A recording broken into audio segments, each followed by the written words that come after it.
coisa é a gente implementar um framework. Outra coisa é a gente, de fato, incorporar, né, esses valores e esses princípios. Na verdade, são temas super atuais que refletem necessidades, né, de um mundo em constante mudança e estratégias para lidar com esse mundo em constante mudança. Vendo várias disfunções, situações de discriminação, de exclusão e achando que isso é normal, né, primeiro, acho que a gente tem que dar um passo atrás e revisitar os nossos conceitos.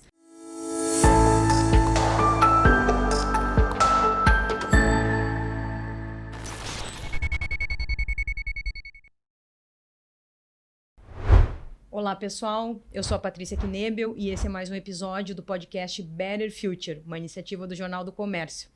A minha convidada de hoje é a Marta Saft, diretora-presidente da ThoughtWorks Brasil. Bem-vinda, Marta. Muito obrigada, Patrícia. Sempre bom estar contigo, sempre abordando tópicos tão atuais, relevantes. É um prazer estar aqui conversando com vocês outra vez. Que legal. E a gente se encontrou recentemente lá na Semana Caldeira. Aí eu estava assistindo o teu painel e a gente vai falar um pouco sobre as tuas temáticas, que tu debateste ali também. E que bom que a gente se conectou, que bom que tu estás aqui hoje. E acho que vai ser um bate-papo muito legal, porque a ThoughtWorks, eu até queria que tu falasse um pouco mais, explicasse um pouco sobre a empresa, né? É uma empresa que é uma referência global em muitas coisas. É uma referência em metodologias ágeis, que é algo que a gente usa e fala tanto hoje no mundo dos negócios. E a empresa foi uma das precursoras ali, né, em relação a essa temática. É uma referência também quando a gente pensa na questão da diversidade, da inclusão, novos modelos de trabalho. Então, acho que vai ser muito rico. Eu queria que tu começasse falando um pouco sobre a empresa que chegou ao Brasil. É uma multinacional, ela entrou no Brasil via Porto Alegre, no Tecnopuc, né? E aí me fala um pouquinho da operação, quais são os projetos que vocês se envolvem. Perfeito. Bom, como tu falou, a ThoughtWorks é uma empresa global, é uma consultoria de tecnologia e está presente hoje em 20 países. E aqui no Brasil a gente chegou lá em 2009, então, né, já faz um tempinho. A gente entrou por Porto Alegre muito movido pelo talento que existia aqui, e depois veio a expansão, Belo Horizonte, Recife, São Paulo, obviamente América Latina. Hoje a gente tem operações no Chile, operação no Equador, estamos iniciando uma operação também no Peru, né? Mas a ThoughtWorks, ela é uma empresa que trabalha com tecnologia a gente costuma falar, né, que é uma abordagem ponta a ponta, assim, desde resolver junto com o cliente qual é o objetivo de negócio que ele quer perseguir, quais são os negócios que ele quer perseguir, até desenvolver uma estratégia para chegar lá e entregar produtos digitais extraordinários mesmo, o software propriamente dito, né, para realizar aqueles objetivos, né? Então, quando a gente fala de tecnologia, a gente fala em toda essa jornada, né, desde desvendar junto com o cliente quais são os resultados, perseguir as estratégias e aí sim o desenvolvimento do software em si. A gente trabalha através de todas as indústrias com clientes no mundo inteiro, com serviços que passam por desenvolvimento de produto, experiência do consumidor, dados, né, em todas as cores Sim. e formas, como a gente tem falado recentemente, né, plataformas, nuvem, enfim, é uma gama de serviços super compreensiva para habilitar os nossos clientes aí na jornada deles, né, de transformação e inovação digital. Bom, eu não posso deixar estando diante de uma das líderes de uma empresa que é precursora, como eu comentei, da questão dos métodos ágeis, de perguntar um pouquinho mais sobre essas metodologias, né? O quanto... Quais são os valores por trás? Porque a gente não está falando de uma tecnologia ou de uma plataforma, Exato. A gente está falando, acima de tudo, de valores e formas de se fazer negócio. Então, e algo assim que já faz tantos anos, né, que isso foi lançado e foi se disseminando no mundo, mas me parece que está mais atual do que nunca, né? Gente, está mais atual do que nunca. Acho que quando a gente fala de agilidade, e quando a gente fala de agilidade, a gente volta lá para o Manifesto Ágil, né, que foi criado lá em 2001 por vários cientistas da computação. Voltar um pouquinho lá, né, Patrícia?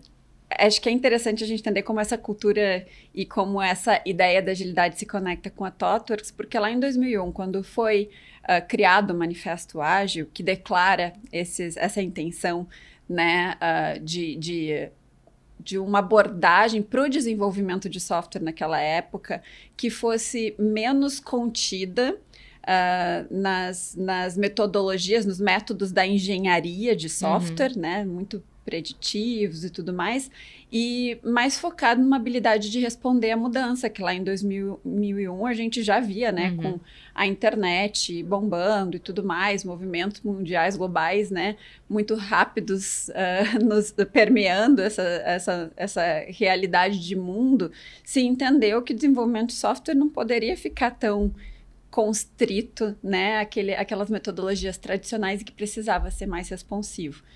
Na edição do Manifesto Ágil, a gente teve pelo menos 2 pessoas, né, participando que estavam dentro da ThoughtWorks. E uma delas até hoje está com a gente na liderança global da ThoughtWorks, né. Então, a gente, desde cedo, né, foi precursor na adoção, no desenvolvimento de formas de adoção, né, e de implementação das metodologias ágeis, não só no desenvolvimento de software, mas também na forma de desenvolver e de operar o nosso negócio.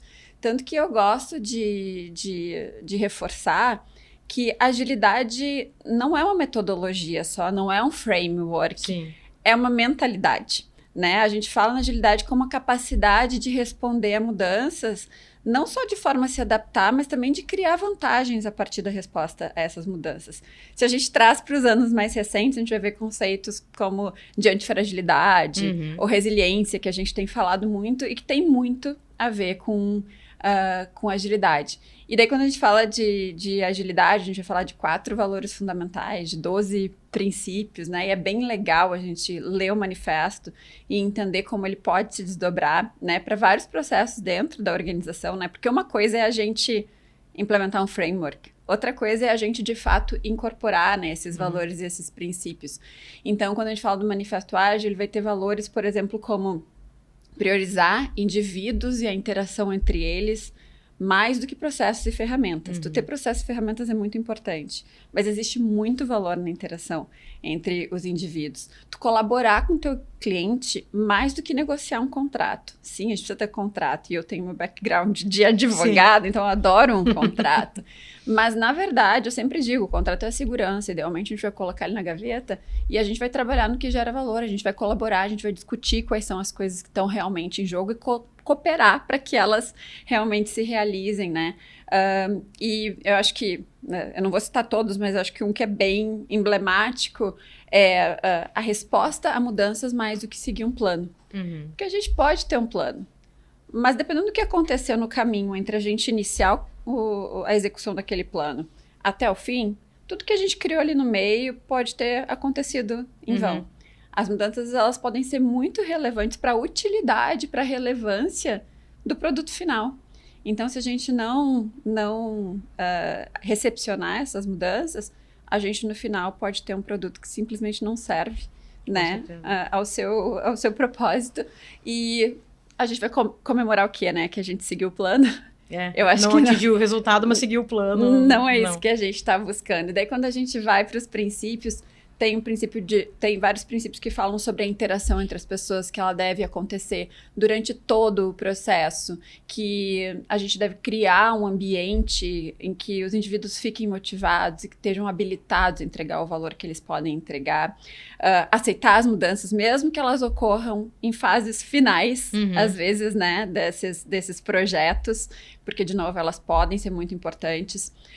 Fala-se muito sobre entrega de valor em espaços curtos de tempo. Então, melhor do que uma grande coisa entregue ao final, que eu nem sei exatamente se vai funcionar, é a gente entregar continuamente, né? Dentro do Manifesto Ágil se fala de software, entrega contínua de software, mas vamos ampliar isso para qualquer projeto. Como a gente pode, né, dividir o nosso problema em pequenas etapas e iterando, testando, validando a entrega de valor e a direção. Né? Então, eu acho que tudo isso está dentro do Manifesto Ágil e é muito interessante conseguir transportar esses valores, esses princípios para a cultura organizacional e, no nosso caso, para além do desenvolvimento de software, né? Com certeza. E, na verdade, tu estava falando de 2001, né? Que 2001 foi o Manifesto Ágil. E já era um mundo de mudanças. Imagina hoje o quanto a gente realmente precisa desses princípios aí para reger, porque a gente vive uma volatilidade incrível aí do mercado e realmente não se sabe o que vai acontecer amanhã, né? Então... É muito interessante, né? Porque quando a gente estava num momento de expansão da organização, aqui no Brasil, hoje dentro da Latam a gente tem 2.000 pessoas, tá? Então, eu lembro, eu entrei na TOTWORKS quando nós éramos 120 aqui no Brasil, não existia ainda a Latam. Então, assim, eu falava sempre para os times que eu liderava, não adianta a gente criar a solução que a gente precisa para hoje. Ela tem que servir a TOTWORKS de hoje mais 300 pessoas, né? Coisas desse tipo. E acho que isso já mudou, esse discurso já mudou muito ao longo do tempo. Mas hoje, sempre que eu falo com o meu time, assim, sobre o que a gente precisa fazer para entregar o tipo de valor que a gente está se propondo a entregar, eu falo sobre... eu seto o contexto, mas deixando muito nítido que esse é o contexto que a gente tem para trabalhar agora. Aqui estão as coisas com as quais a gente vai trabalhar agora. Mas tudo pode mudar, né? Eu acho que tudo pode mudar no mundo e a gente tem que assumir que tudo vai mudar dentro da organização. Eu acho que o que ficam são os nossos valores, né? E como a gente informa o nosso horizonte com esses valores. Essa é a coisa que idealmente não deve mudar. Mas de resto, tudo pode mudar. A operação hoje, Brasil, é a maior na América Latina? Na América Latina, sim. E os projetos que o time Brasil, por exemplo, desenvolve, eles são projetos principalmente para clientes do Brasil ou de fora? Porque, se eu não me engano, há alguns anos eu tive a oportunidade de conversar, acho que foi contigo, inclusive, eu com a Carol, e eu me lembro que tinha um volume muito grande de projetos atendidos né, globalmente, ou seja, o time daqui dedicado a atender clientes de fora, né, que não estavam aqui. Quando a TOTWORKS veio para o Brasil, a ideia era a gente criar um centro de distribuição que pudesse servir, desenvolver software, né, e trabalhar nesses projetos para clientes da América do Norte, principalmente. Isso mudou um pouco, a gente tomou a decisão de entrar no mercado, né, local. Bom, Brasil e América Latina tem grande potencial. Gigante, e a gente também queria trazer essa excelência em tecnologia, essa habilidade de evoluir, né, os negócios aqui para a América Latina. Sempre foi uma coisa que a gente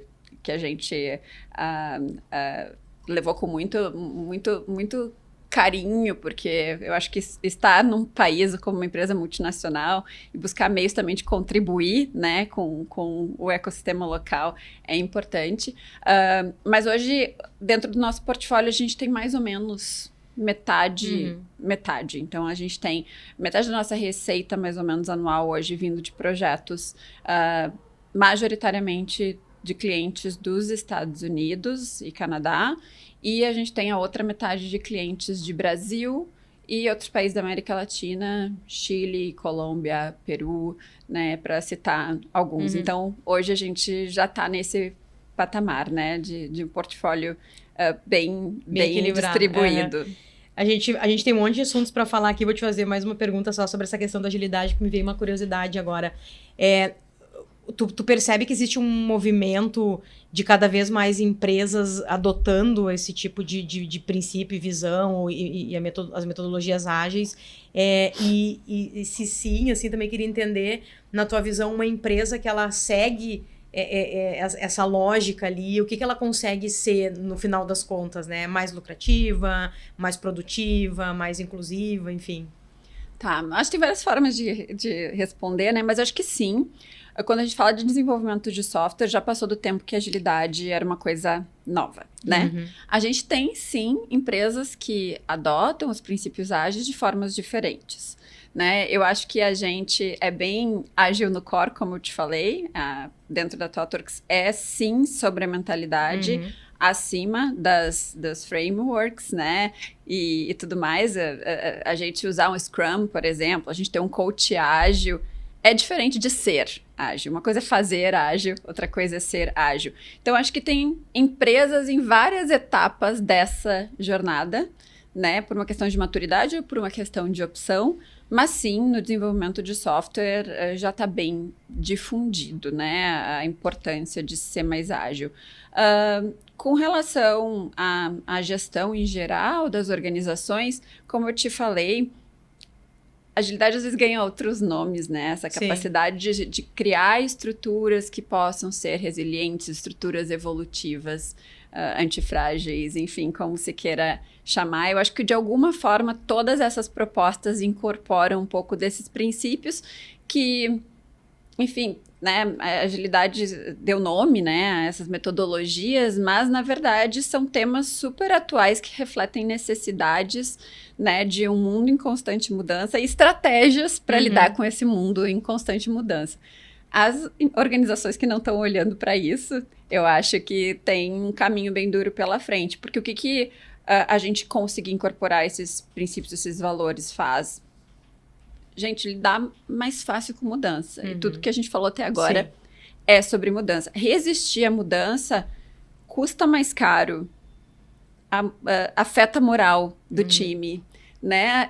E, enfim, é uma postura que não surte efeitos no mundo de hoje. Então, quando a gente se abre para mudança, todo mundo dentro do time se sente mais potente, empoderado, né, a questionar e, de uma forma ou de outra, acaba mais efetivo e eficientemente respondendo às mudanças. Quando a gente fala também, né, nessa coisa, às vezes a gente cria a própria turbulência para gerar mudança dentro do negócio. Sim, a gente, às pra vezes, gerar um movimento que leva... Gerar um movimento, às vezes até sobre questionar se o negócio está muito tranquilo, está todo mundo convergindo demais, está parecendo que essa forma de operar está funcionando há muito tempo. Tá Será que a gente não precisa? Perfeito demais. Verdade. O mundo está mudando demais para a gente estar parado. Verdade. Né? Então, eu acho que se a gente se abre mais a mudança, às vezes a gente já...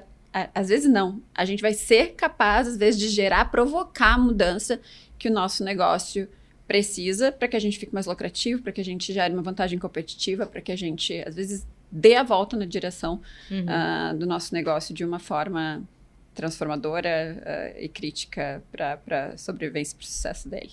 Muito legal. Eu tive a oportunidade de me aproximar um pouco mais da cultura da TOTWORKS quando eu fui coautora junto com a Annelise Heck e o Rafael, a Annelise que trabalha, né, é gestora da TOTWORKS, e com o Rafael Pricknalic do Tecnopuc, de um livro que falava de 2 projetos muito bacanas, numa parceria de vocês com a PUC, que são as aceleradoras ágeis e inclusiva. E foi muito interessante, assim, porque naquele momento, conversando com tantas pessoas da empresa e entendendo um pouco mais dessa visão da empresa em relação à questão da diversidade e da inclusão, eu aprendi muito sobre a questão da intencionalidade, o quanto nós temos que ser intencionais quando a gente quer realmente provocar, né, um mundo aí de mais equidade, enfim. A gente falou sobre a questão da agilidade dentro ali no cerne, né, da TOTWORKS, mas eu entendo que essa questão da diversidade, da inclusão também tá, assim, como que surgiu isso para a empresa, assim, e qual o valor disso hoje para vocês? Bom, o nosso fundador, né, Bom, é a minha versão da história também, porque tem várias histórias, né? Mas o nosso fundador, quando criou a TOTWORKS, ele falou que ele queria criar um experimento social que acontecia quando a gente trazia várias pessoas brilhantes para trabalhar juntas e para desenvolver software. E ele era uma pessoa muito envolvida com algumas temáticas, né, sociais, e automaticamente algumas dessas temáticas sociais viraram relevantes para a empresa também. Então, assim, acho que falando sobre como esse tema nasce dentro da TOTWORKS, é lá atrás, né? Há quase 30 anos, isso já começou a ser introduzido porque eram muitos os valores do fundador trazidos para dentro da empresa. O fundador não está mais com a gente, mas tu sabe muito da história, né, do desenrolar, o quanto a gente se propôs ao longo, né, da história da TOTWORKS de, numa indústria majoritariamente branca, majoritariamente, né, masculina e com um conhecimento que é um conhecimento intelectualizado, que faz também dessa indústria muito elitizada, perseguir a inclusão de diferentes grupos dentro da TOTWORKS, né?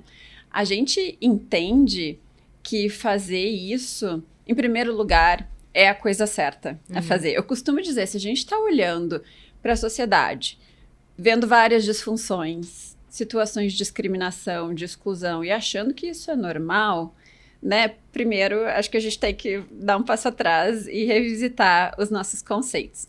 A gente sabe que as dinâmicas que operam na sociedade para causar tudo isso, elas são muito fortes. E que se a gente não fizer nada, vai acontecer dentro das nossas organizações também, em primeiro lugar. Então, se a gente quer fazer a coisa certa, e a gente acredita muito na TOTWORKS, que em primeiro lugar, diversidade e inclusão é sobre a gente fazer a coisa certa, a gente vai intencionalmente, né, ter que endereçar e contrapor algumas dessas forças que lá fora causam, né, essas distorções, enfim. Então, por exemplo, pegando o exemplo da TOTWORKS, gênero sempre foi um foco muito grande nosso. E há muito tempo a gente trabalha não só na conscientização sobre temas de gênero, associados ou não à vida de mulheres na tecnologia, porque a gente sabe que é muito maior do que isso, é sobre uma vivência como mulher no mundo. E quando a gente fala de mundo, a gente tem várias vivências diferentes também, para entender como isso impacta mulheres no mercado de trabalho, mulheres dentro de um projeto de tecnologia, né? Quais são os desafios de a gente operar dentro de um time onde eu não vejo muitos pares, e cuidar disso a partir de processos, políticas, mas acima de tudo de um compromisso que é de todo mundo dentro da organização. Porque eu posso ter lindas políticas e processos desenhados, e se o meu par for opressor, né, a minha experiência, né, dentro daquela organização não vai refletir os valores que a gente está colocando no nosso site, né? Então, acho que a intencionalidade, ela vem muito daí, da gente entender as nossas prioridades, uma perspectiva de diversidade e inclusão, abrir essa porta de entrada para os diferentes grupos e cuidadosamente identificar quais são as ações que a gente precisa fazer para que essa inclusão ela seja real. E isso passa principalmente para o olhar para esses grupos, mas por uma educação da organização inteira. A gente espera que todas as nossas pessoas tenham uma jornada de entendimento, né, do porquê que essas discriminações e exclusões acontecem, para poderem ser parte também das nossas estratégias de contraposição. E no final do dia, a gente sabe das outras coisas, né? Empresas que são mais diversas são mais inovadoras. A gente tem aí um mundo extremamente plural e a gente está se propondo a levar soluções efetivas, inovadoras, que atendam a demandas de um mundo plural. Então, nada mais coerente do que a gente criar espaço na nossa organização e nos nossos times para que essas perspectivas façam parte dessas soluções super ricas que a gente quer entregar para o mundo, né? Mas sim, é muita intencionalidade. A gente não é perfeito, né? Mas a gente não vê isso saindo das mesas de discussão da TOTWORKS. É assim, interessante porque o fato dessa questão ser tão robusta dentro da empresa, ela não é por acaso, né? Tu mesmo trouxe, ela veio lá do momento de fundação da empresa, né? Daquele que era o principal líder naquele momento. Então, como é importante as lideranças estarem atentas para isso, porque senão realmente é grande o risco de se tornar um buzzword ou de se tornar princípios belos ali no site ou numa cartilha ali interna, mas eles não se refletirem em resultado prático, né? Eu falo, né, da diversidade estética. Tem muito da diversidade estética, que ela tá no site, que ela tá nas cartilhas, e que às vezes ela até tá dentro da organização. Mas aí quando a gente vai falar do sentimento dessas pessoas, da experiência dessas pessoas dentro da organização, talvez ela esteja muito mais longe do que ideal, do que ela deveria. Então, assim, tem que permear toda a jornada da pessoa dentro da organização. E o compromisso das lideranças, ele é muito, muito importante. A gente faz questão que as nossas lideranças, a gente tem uma expectativa que as nossas lideranças sejam exemplo de uma vivência pelos nossos valores, né? Então, assim, a expectativa que eu tenho de uma liderança da TOTWORKS para lidar com um tema, um conflito que envolva uma temática, uma decisão que envolva uma temática de liderança, ela é bem específica. Eu espero que ela dê importância. Claro. Eu espero que ela não questione o porquê determinada decisão está na mesa. Por exemplo, a gente vai lançar um treinamento. A gente olha, quando a gente vai colocar, né, listar as pessoas que vão participar desse treinamento, se os nossos grupos focos de diversidade, eles estão equitativamente representados. E se a minha área da organização for questionada sobre isso, eu espero que ela esteja aberta a revisar ou pelo menos a justificar porque essa representatividade não está sendo equitativa. Então, assim, eu acho que esse compromisso geral é muito importante, e o compromisso das lideranças também, porque quando a gente olha para o mundo como o que a gente tem enfrentado nos últimos anos, né? Pandemia, guerras, crises macroeconômicas, a gente também se dá conta do quanto os avanços são frágeis. Sim. E do quanto, né, um regresso nesses avanços, ele é muito mais rápido e muito mais fácil de acontecer do que o progresso que a gente busca tão ativamente. Então, não dá para a gente tirar os olhos, né? Eu acho que a gente não pode perder essa batida dentro da organização de estar sempre olhando para isso, de entender que cada progresso ele é valioso e ele está sempre em risco. Eu ia comentar isso até, que é impressionante como nós fazemos, quando a gente pensa essa questão da diversidade, da inclusão, nós fazemos avanços. E recentemente, assim, eu acho que há alguns anos, a gente começou a ver que os investidores estavam entrando nesse jogo. E aí muita gente comentou assim, ó, agora o jogo muda, porque se quem tem grana, quem tem dinheiro, quem tem capital, tá dizendo, eu só vou colocar dinheiro na empresa se tiver pelo menos um cofundador mulher, ou se tiver pelo menos um cofundador uma pessoa negra. Então, assim, havia uma perspectiva de que naquele momento as coisas realmente iam mudar.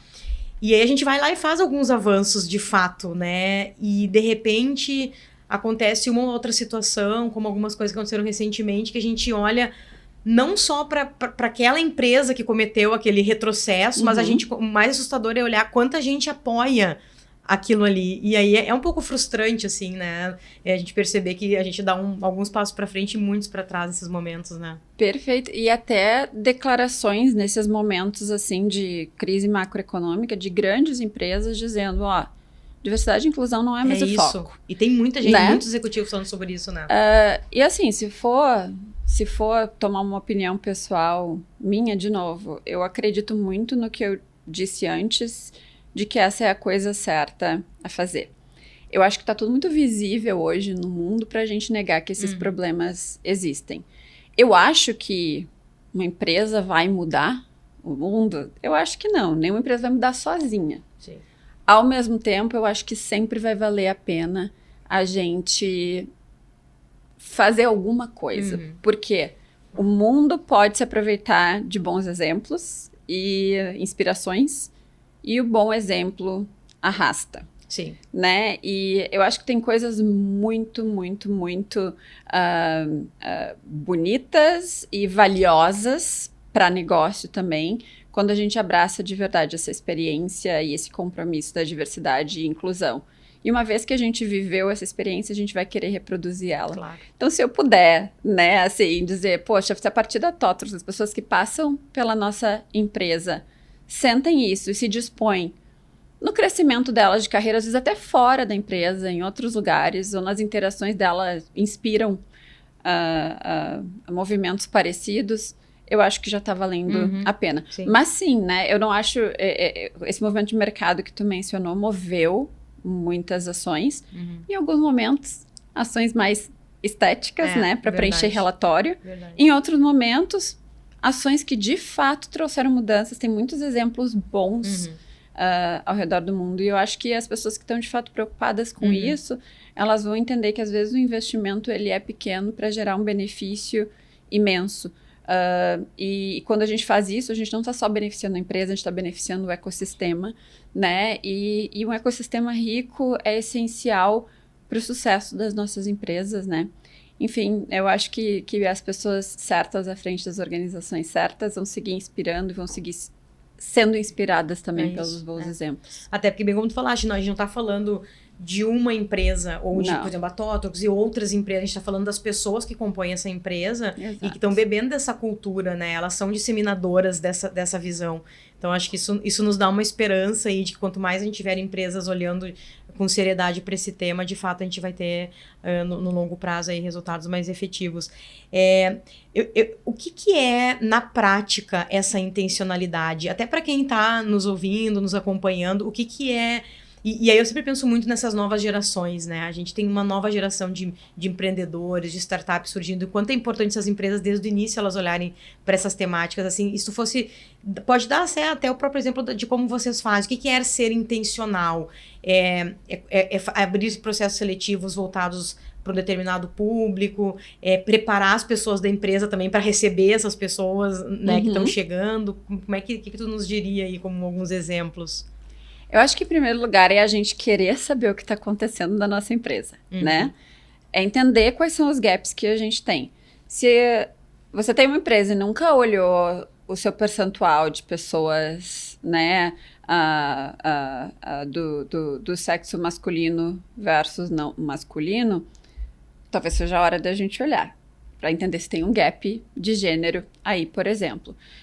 A gente se propôs, alguns anos atrás, a olhar para o gap de raça, né? Então, acho que a gente precisa querer saber o que está acontecendo na organização, precisa buscar esses números, precisa entender qual é o cenário e identificar quais são esses gaps. Depois que a gente identifica esses gaps, a gente tem que declarar nossa intenção, né? Onde é que eu quero chegar com isso e montar estratégias. E perseguir resultados, acompanhar resultados. Então, né, uma coisa é lançar uma cartilha, outra coisa é entender se essa cartilha mudou a vida de alguém, se essa cartilha fez mais mulheres progredirem na carreira dentro da organização. Então, acho que a intencionalidade passa muito por isso, da gente querer entender o que está acontecendo na organização, da gente eleger as nossas prioridades e a gente continuamente investir e medir progresso.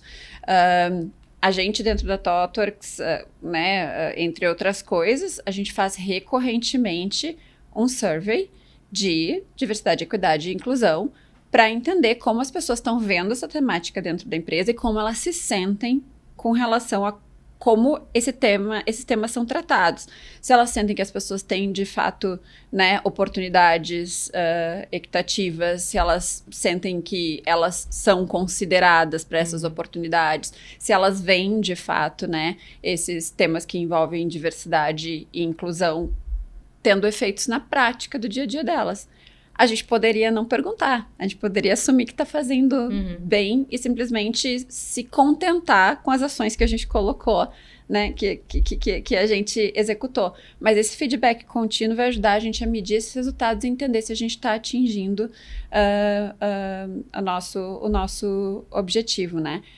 Outras coisas que a gente faz, né, e que às vezes não é fácil de encarar, porque lidar com diversidade e inclusão é adicionar uma camada de complexidade. Mas é, por exemplo, nas nossas revisões salariais, garantir que a gente esteja fazendo um comparativo do progresso salarial de homens versus não homens, né? De pessoas brancas versus pessoas pretas. E entender se, de fato, quando a gente pensa em progressão salarial, a gente está dando, né, aumentos que se refletem de forma equitativa entre as diferentes populações. Ou se a gente vai identificar eventualmente aí nas nossas decisões algum viés que está favorecendo, né? A maioria, normalmente é a maioria que é favorecida. A maioria não, né? A gente está falando de grupos minorizados, não necessariamente em número, mas assim, os grupos dominantes.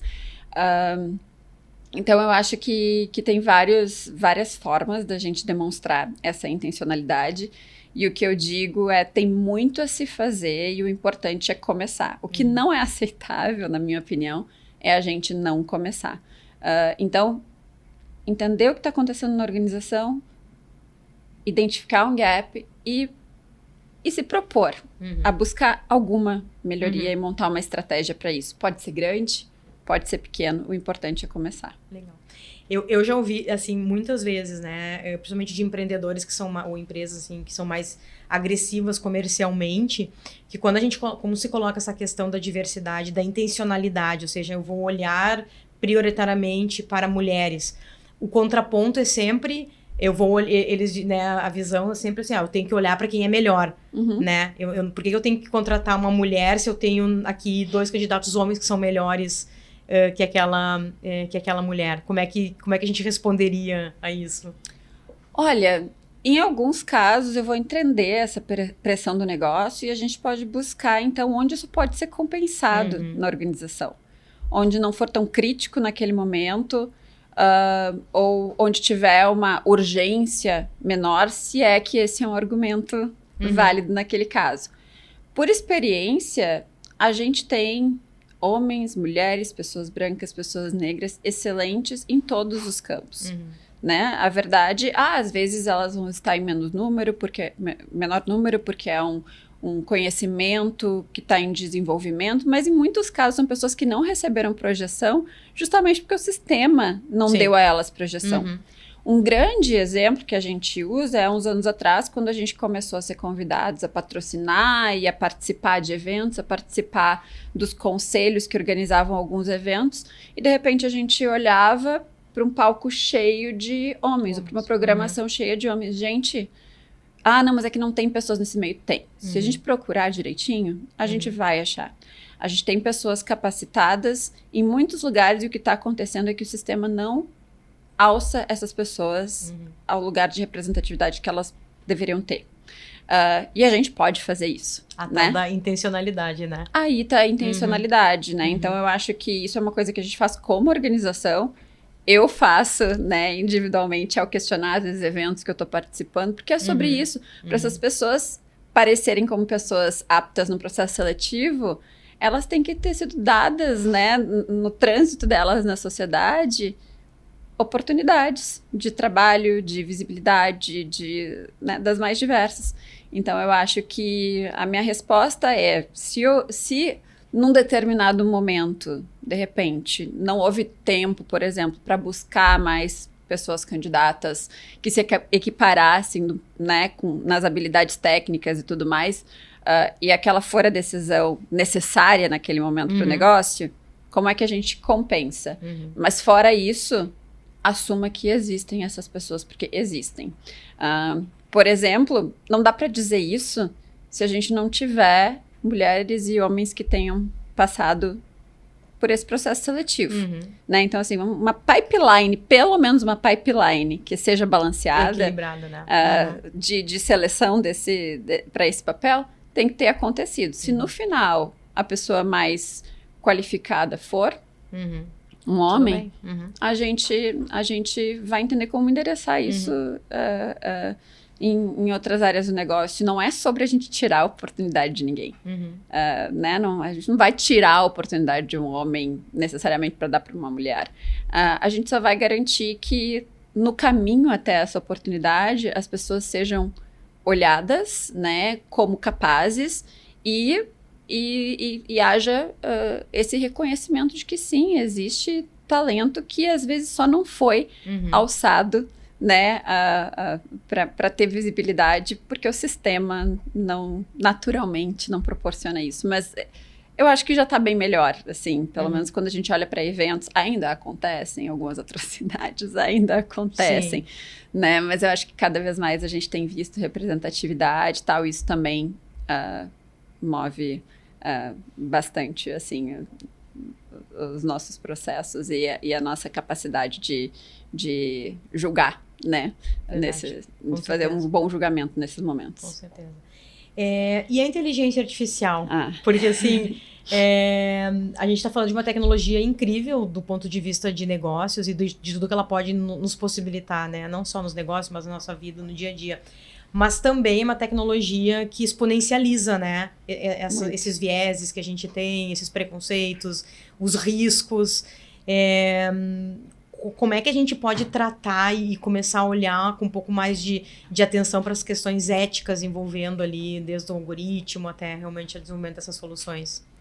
Nossa, esse é um grande tema, e grande em vários sentidos, né? Porque eu acho que a gente tem visto muitas tecnologias novas aí, e com diferentes velocidades de adoção, e quando a gente olha para a inteligência artificial, né, e agora a inteligência artificial generativa, né, a gente vê uma curva de adoção e um potencial de impacto incrível, né, quando a gente olha para alguns dados, por exemplo, e ver algumas ferramentas, alguns produtos, a curva de adoção, se a gente olha para um Netflix, para um Facebook, para um Airbnb, foram anos até que eles atingissem 1 milhão de usuários.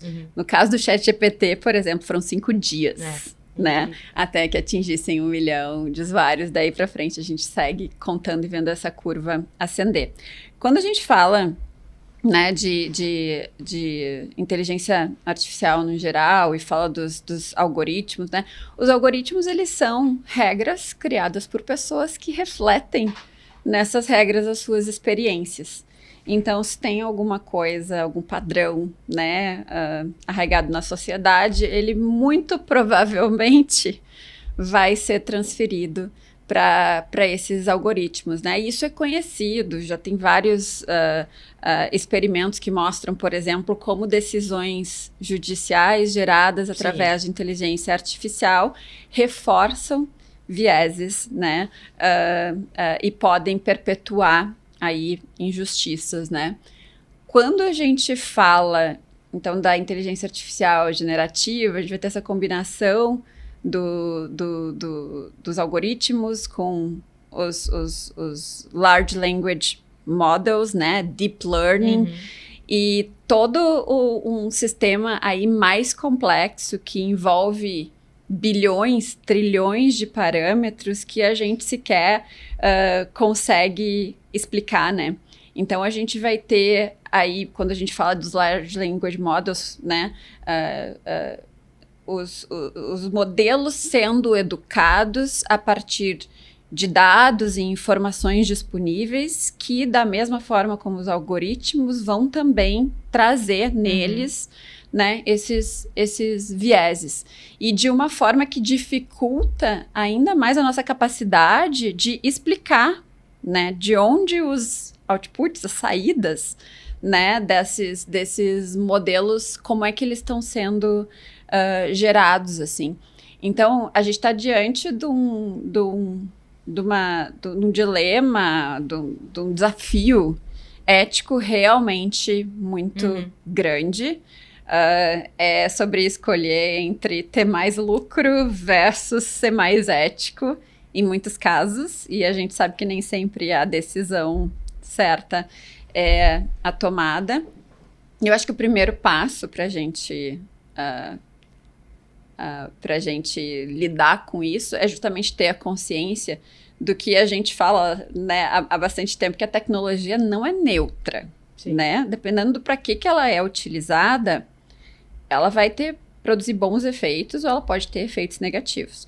Quando a gente não consegue explicar exatamente como é que essa tecnologia gera o resultado que ela está gerando, a gente vai estar ainda mais vulnerável.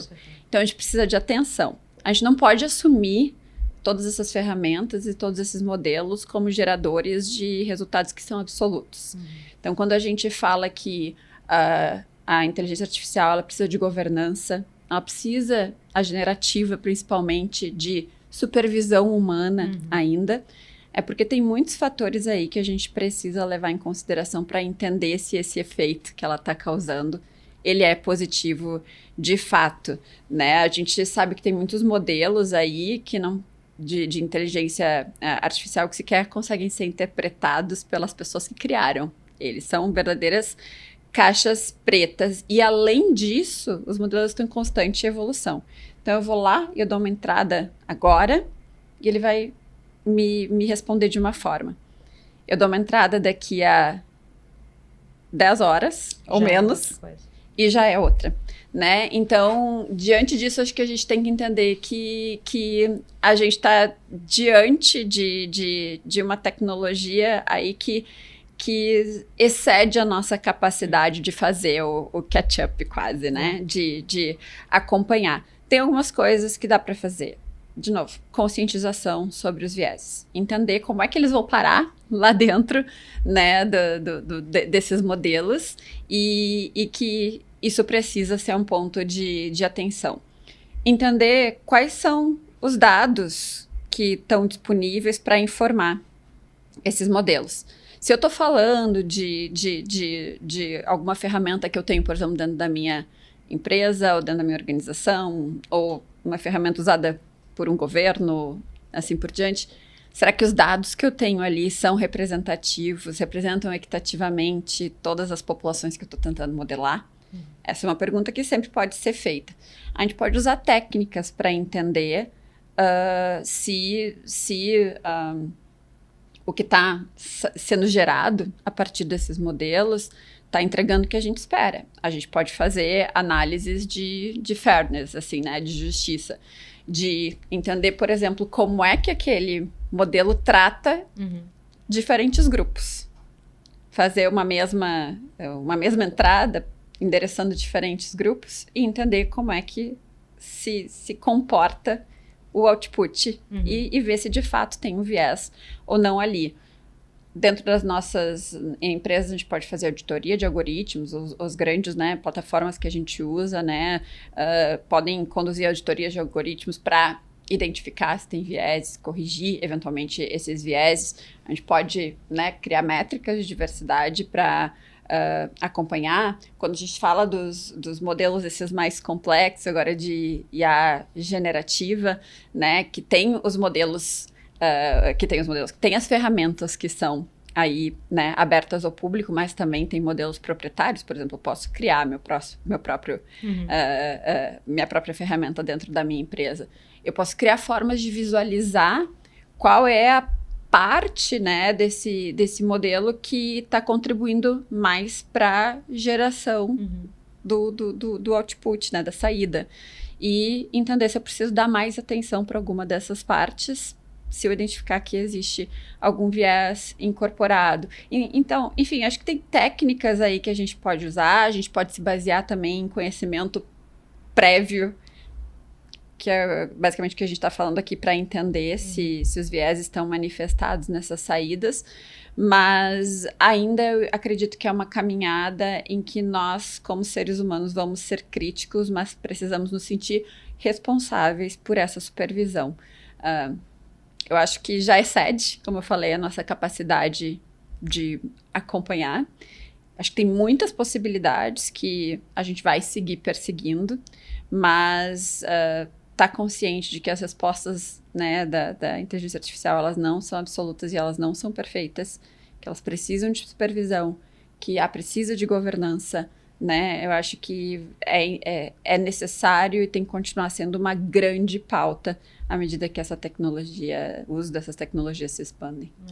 É uma pergunta que a gente poderia estender, geraria um episódio inteiro, certamente, Nossa, né? inteiro. E principalmente porque a gente não está falando, mais uma vez, a gente está falando sobre tecnologia, a gente está falando sobre inteligência artificial, sobre algoritmos, mas acredito que a forma da gente conseguir ajudar com que essa tecnologia não se torne prejudicial é a gente dar alguns passos atrás e olhar para as pessoas, porque é bem aquilo, né? São as pessoas que estão construindo com seus vieses, com seus valores, com seus princípios, com as suas verdades, e a gente precisa realmente, não sei se a indústria, acredito que não, né? Acho que a gente está num ponto que a gente não vai voltar atrás, mas que tomara que a gente consiga fazer alguns avanços nessa direção, senão realmente vai ser muito perigoso. Eu comentei no início do programa que a gente bateu um papo lá na Semana Caldeira, e lá tu estava falando sobre carreira, né? Era um painel sobre carreira, e eu achei muito legal, assim, que tu comentaste lá que a gente não constrói modelos mentais que nos ajudem a decidir o que a gente vai fazer, o que a gente vai ser quando crescer. A gente vai seguindo aquilo que parece ser o certo, né? É aquilo que parece... Eu me lembro que, por exemplo, quando eu decidi fazer jornalismo, meus pais se desesperaram, porque jornalismo nunca foi uma área muito promissora financeiramente falando. E aí eu me lembro que a forma de acalmar meu pai foi eu fiz direito junto. Então, durante 4 semestres, eu fazia jornalismo de manhã, direito, tarde, até que no 4º semestre eu decidi, não, tô apaixonada por jornalismo, vou seguir, enfim. Mas a gente tem essa tendência, né, de seguir muitas vezes o que parece ser o certo. Como é que o que a gente tem que, na tua visão, balizar quando, em relação à carreira, né, a nossa construção de carreira? Quais são os valores que nos ajudam a gente a seguir um caminho que é aquele caminho realmente daquilo que é o nosso coração, aquilo que nos interessa mais? Eu acho que a jornada, né, a nossa carreira é uma jornada, e ela é uma jornada de autoconhecimento, né? Como uma jornada, ela leva tempo, E talvez a gente possa começar pela autocuriosidade, né? Uhum.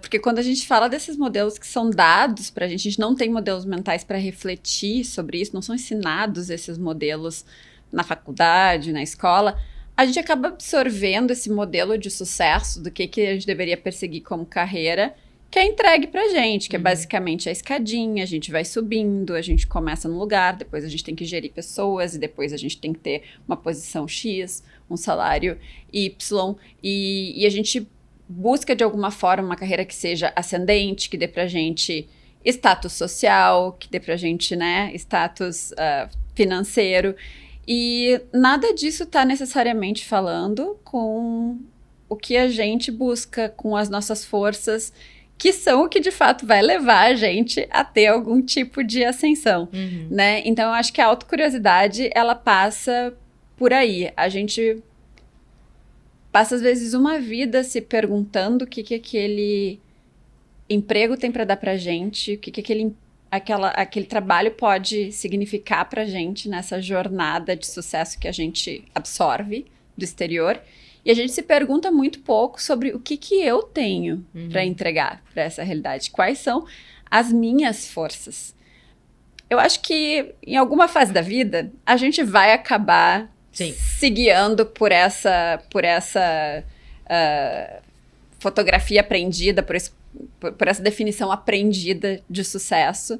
Mas é importante fazer isso munido dessa autocuriosidade, entender o que cada uma dessas experiências te entrega para te conectar com as tuas forças. Eu sou muito fã de a gente pensar no nosso potencial a partir das nossas forças e não a partir do que falta pra gente, né? A gente tem sucesso a partir das nossas forças e não correndo atrás com todas as forças do que nos falta. E eu acho que quando a gente consegue fazer essa conexão, a gente entende melhor o que a gente consegue entregar para o outro, para aquela posição, para aquela empresa, para o mundo. E daí a gente se apropria, né? A partir do momento que a gente se apropria, os caminhos se abrem, né? Como eu falei aquele dia lá no Caldeira, a gente tem que trocar essa visão de que sucesso na carreira é uma escadinha e... Eu uso analogia, né, com um galho de árvore, assim, que cresce para todas as direções. Quando a gente está pensando em carreira, a gente tem múltiplos sentidos que são possíveis. E assim como numa árvore, todos eles são sentidos de crescimento, né? Então, acho que esse talvez seja o desafio.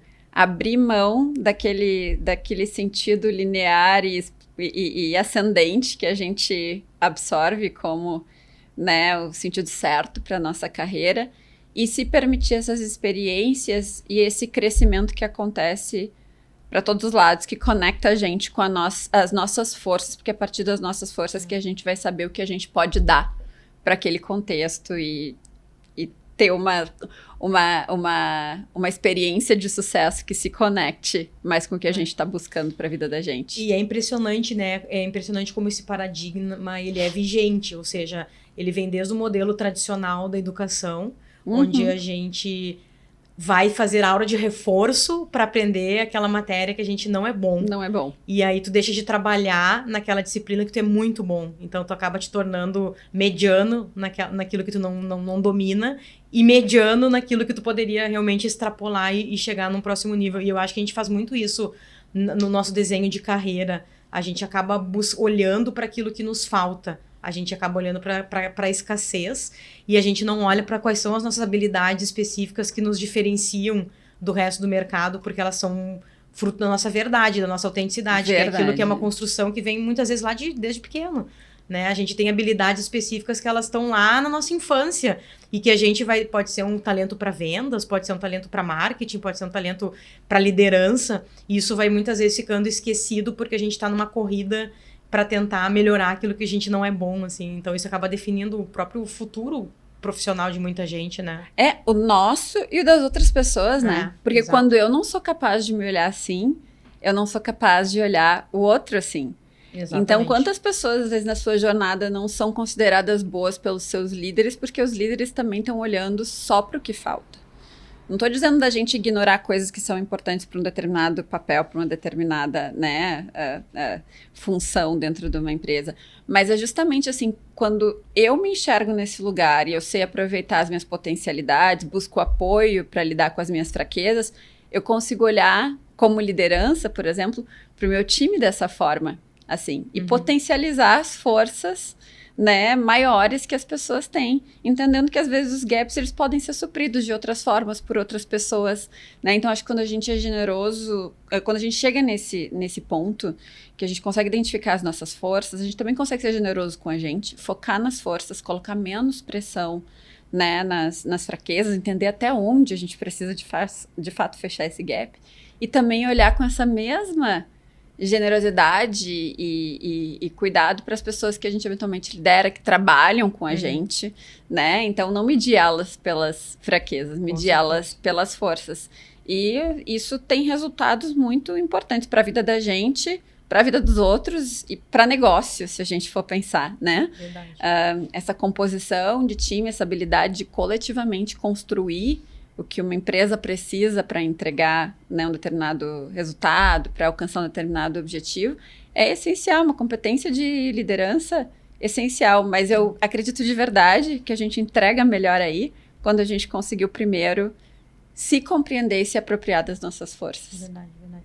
Tem um livro que eu tô lendo que o nome é Pensamento Eficaz. E é muito interessante, porque ele justamente ele coloca na mesa assim, por que muitas vezes pessoas com as mesmas informações, com os mesmos instrumentos, elas chegam a resultados muito melhores de carreira, né? E aí vem muito essa questão, assim, a gente acaba aprendendo, né? E nós somos ensinados e vamos absorvendo isso, de que o mais importante na vida são as grandes escolhas. Eu vou mudar de cidade ou não vou mudar de cidade, vou mudar de emprego ou não vou mudar de emprego. E as pequenas escolhas são o que nos compõem de fato, né? São pequenas decisões que a gente vai tomando no dia a dia, assim. Então, realmente, quando a gente pensa em carreira, a gente olhar para o nosso eu, né, desenvolver autopercepção, autoconhecimento e conseguir entender como que a gente vai extrair o nosso máximo potencial. De fato, poucas pessoas param, a gente para pouco para fazer esse exercício, né, e é um exercício tão importante ali nessa construção. E uma coisa, Patrícia, só que eu sempre falo quando a gente fala de carreira, né, acho que a gente tem que reconhecer também que é um privilégio poder pensar carreira, né? Fato, com certeza. Num país em que a massiva maioria das pessoas precisa de um trabalho e só de um trabalho para conseguir sobreviver, eu acho que a gente ter a possibilidade de pensar a carreira é um grande privilégio, e se a gente tem esse privilégio, então, né, poxa, se dá de presente essa possibilidade de pensar na nossa carreira com cuidado, com carinho, e entender que é uma responsabilidade com a gente, com os outros também, a gente fazer isso, eu acho que é bem importante. Só gosto de fazer esse ponto, assim, porque a gente está num lugar muito privilegiado de poder estar falando, né, de carreira num país em que trabalho é a primeira e única, às vezes, preocupação da maioria da população. É verdade. A gente não para pensar nos privilégios que a gente muitas vezes tem, né? Marta, a gente tá encerrando aqui, mas eu queria te ouvir, assim, um último pensamento teu aí, sempre plugando com a própria lógica do Better Future. O que na tua visão né, ou como que a gente pode construir um futuro melhor, assim, quais são os pilares da Marta para a construção de um mundo melhor aí? Os meus pilares, com certeza, vão passar pela ética, né? E acho que como uma pessoa de tecnologia, entendendo que hoje tecnologia não está só mais nas empresas de tecnologia, nos departamentos de tecnologia, mas que está na sociedade inteira, eu acho que como coletivamente a gente consegue usar a tecnologia para endereçar os grandes problemas da humanidade, né? E eles são problemas coletivos. A gente está falando de saúde, a gente está falando de meio ambiente, a gente está falando, né, de pobreza, a gente está falando de guerras. Então, como a gente parte de uma abordagem ética da tecnologia, como a gente parte de uma visão coletiva, de um horizonte que atende o maior número de pessoas possível, para a gente, de fato, construir um futuro que é um futuro melhor para todo mundo e não mais lucrativo, né? Com certeza. Eu acho que como pessoas que estão aí na indústria, está todo mundo atrás de dinheiro, está todo mundo querendo melhorar negócios, potencializar negócios, mas no final do dia, a gente quer construir um mundo em que a gente queira viver. Então, acho que o meu ponto, eu acho que é esse. Como juntos a gente constrói usando todo esse potencial da tecnologia, mas também a nossa consciência de que a gente precisa de um mundo além da frente em que a gente queira viver, em que a gente consiga perpetuar os nossos negócios. Para mim, esse é um movimento coletivo que tem que ter um horizonte muito claro, né? E abraçar todas as pessoas. Que legal. Muito obrigada pela tua participação, pela tua sensibilidade e pelos aprendizados, né? A gente tocou em assuntos muito importantes aqui para nós como pessoas, como empresas e como sociedade. Obrigada aí pela tua participação. Eu que agradeço pela confiança, pela generosidade de me permitir aqui falar de temas tão interessantes e estou sempre à disposição. Obrigada. Pessoal, todos que nos acompanharam, espero que tenham curtido. Curtam, compartilhem, o episódio vai estar nas principais plataformas aí do Jornal do Comércio e até o próximo episódio.